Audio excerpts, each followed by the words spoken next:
বিবাহ দিতে চান। জি, এক পক্ষে দেখাতে কি বিয়ে হয়? হয় না। আমার নবীর আব্বাজান বলছে নরম করে, তাহলে তো আপনার মেয়েটাকে একটু দেখতে হয়। জি, আল্লাহ আমার আব্দুল মুতালিবকে যেন একটা দিন দিয়ে দিল, আপনি আসুন আমার বাড়িতে, আসার পরে যদি আপনার পছন্দ হয় আপনার ছেলের সঙ্গে বিবাহ দিবেন, আর যদি পছন্দ না হয় তবে আপনার সঙ্গে এই বন্ধুত্বটা আমি রাখবো। গেল নবীর আব্বাজান গেলেন, যাওয়ার পরে আমিনাকে দেখছেন যে আমিনা কত সুন্দর চেহারা, এত সুন্দর যে মক্কা নগরে, আরব কান্ট্রিতে, আরব দেশের মধ্যে সবচেয়ে বড় আপনার শহর হলো একটা যে মক্কা আর একটা যে মদিনা, সবচেয়ে বড় শহর।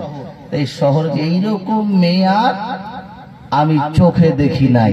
তাই এর আর আপনারই করা যাবে না, আজকেই কথা দিয়ে দিই। যদি কেউ চলে আসে আবাদি প্রস্তাব দিয়ে দেয়, নবীর আব্বাজান কথা দিয়ে দিল, নবীর যেন আপনার শাদী হয়ে গেল। বাবা নবীর আব্বা জানের নাম আব্দুল্লাহ আর মায়ের নাম হচ্ছে আমিনা। আমিনার সঙ্গে আব্দুল্লাহ আর আব্দুল্লাহর সঙ্গে আমিনার যেন বিবাহ হয়ে গেল। বাবা আর বিবাহ হয়ে যাওয়া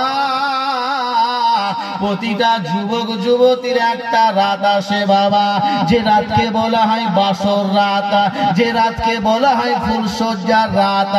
আমার নবীর আব্বার পেশানিতে যে নূরের ঝলকটা ছিল বাবা, আজকে বাসর রাতে মুনতাকিল হলো, পরিবর্তন হলো, আর মা আমিনার সাকামে যেন চলে আসলো।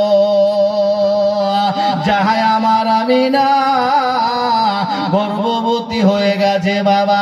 কিতাবের মধ্যে পাওয়া যায় মাদারুজুন নবুওয়াতা, একটা বিশুদ্ধ প্রসিদ্ধ একটা কিতাব বাবা, কোরআন শরীফের মতো এইরকম মোটা, 2 খণ্ডে বিভক্ত।